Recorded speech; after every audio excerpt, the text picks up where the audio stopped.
Hi guys, welcome to another episode of Gardening for Life channel. Today we're going to be talking all about the flower part. So let's get going.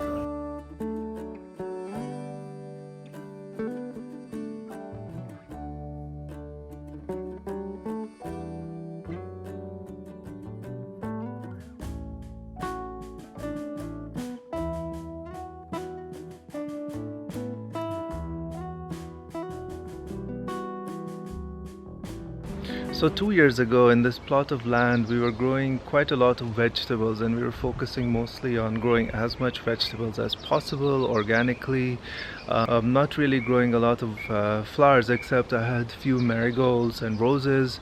And my wife really opened up my eyes, and she told me that we really need to get a little bit of color in the garden and variety in the garden. And at that point she was referring more to the ornamental flowers. But I also did a lot of research, and also researched a lot on the YouTube community, and I found out all the benefits of flowers that go quite well beyond just the flowers on the vegetables. And one of the reasons that I started to really indulge in growing these flowers was the encouragement from my wife on the ornamental flowers, but also looking at the benefits that comes with growing a lot of flowers for pollination, and also the variety that is required for polyculture.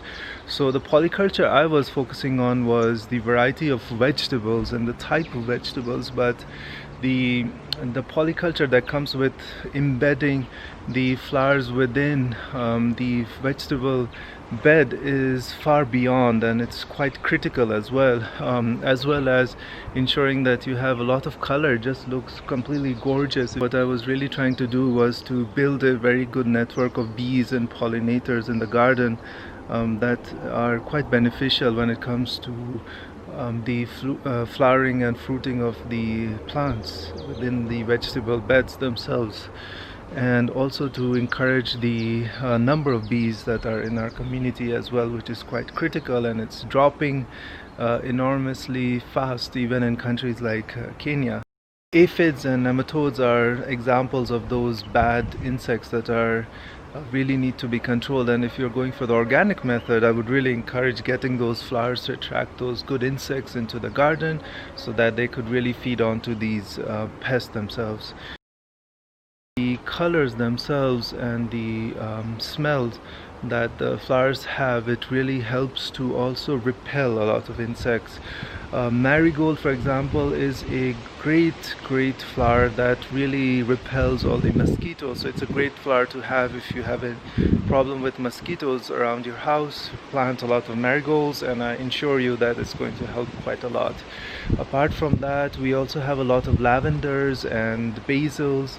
So even the herbs beyond the traditional flowers, we also grow a lot of herbs that helps quite a lot in insect control and pest control itself. Most of the flower varieties that we're also growing in our garden bed are quite easy to maintain themselves. A lot of them are coming through the vegetable flowering process, but the other flowers that we grow like lavender, marigold, roses, they're not quite terrible to maintain themselves. We get a lot of self-pollination as well with the marigold, which is amazing. So we don't really have to ever buy seeds. We save the seeds from these flowers and actually propagate it over and over again as well, which is really great for sustainability as well. So you'll see that we let a lot of the vegetables also grow out and flower themselves. This is a great example of bok choy, which we have had for about 3 years on this vegetable bed. It has done amazingly well, and I've let it go on to flower, which means that the leaves will be quite bitter to eat. We really won't eat the leaves anymore on these flowered bok choy.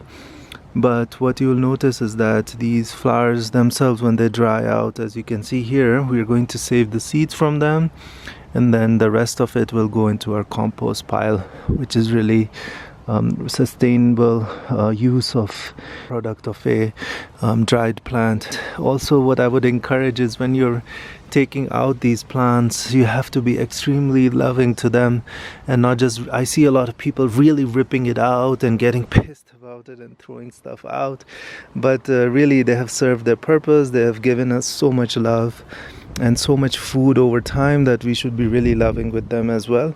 With the flowering process, the good thing is it attracts so many of the bees. So on purpose, I would let a lot of these bok choys go to flower for our pollinator friends, and it does amazingly well. We get so many bees here.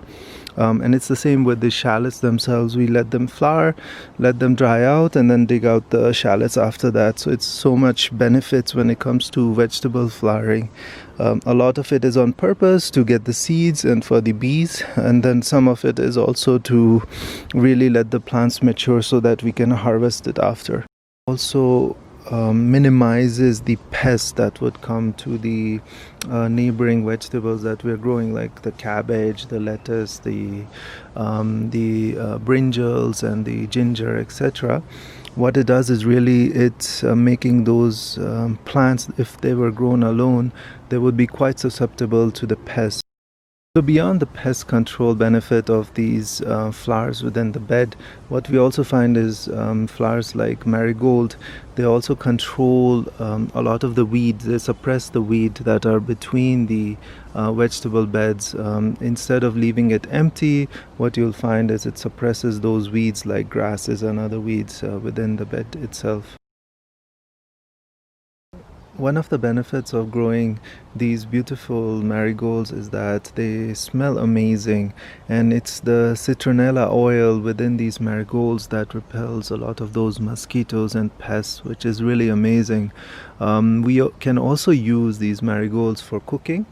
I know a lot of gardeners that use it for cooking. We haven't tried it yet, but I would love to try it because we are having so many variety of these marigolds growing and doing so well.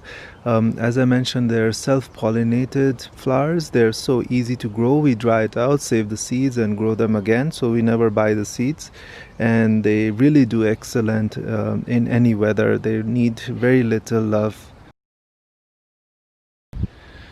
So really the last thing to say before we close out is to mention the fact that it's really a mindset change. You going from a orderly and utilitarian way of gardening and farming to more of a ensuring a balance and beauty in your garden as well, making sure that you have a lot of flowers there to bring that balance and color to the garden. And beyond the benefits I mentioned, what we have also seen is the birds absolutely love these flowers as well. We have found that they love the nectars they really love the nectars in these flowers, but also they love to feed on these flowers as well. And a good example of that is sunflower. We had mammoth sunflower this year, which is amazing, and I showed this in one of our other videos as well. But the amazing thing with this is most of the seeds are actually gone. We couldn't even get to harvest them because of the fact that the birds have been enjoying this. I don't feel too bad because we still do have a couple of seeds that are on this sunflower, and we're going to cut this down, dry it, and save the seeds. But what we can also see is we have a bunch on the floor, and that's the beauty of cross-pollination as well. The birds, when they're feeding on these flowers and fruits, they tend to bring the seeds over to different parts of the garden as well, which is superb. It's really natural, and we love that as well. All that means it's going to be a little bit of work in terms of transplanting because we're going to have hundreds of sunflowers here. But beyond that, it's absolutely great to see these birds and bees feeding on all these flowers. So with that, I'm going to close out this video. Thanks a lot guys for watching, and please hit the like and subscribe button if you're enjoying these videos. The next video we're going to do is going to be all about organic soil amendments and fertilization process that we do, which ones have been working well, which ones we are struggling with. So it's going to be all about that. Thanks a lot guys, and see you next time. Bye.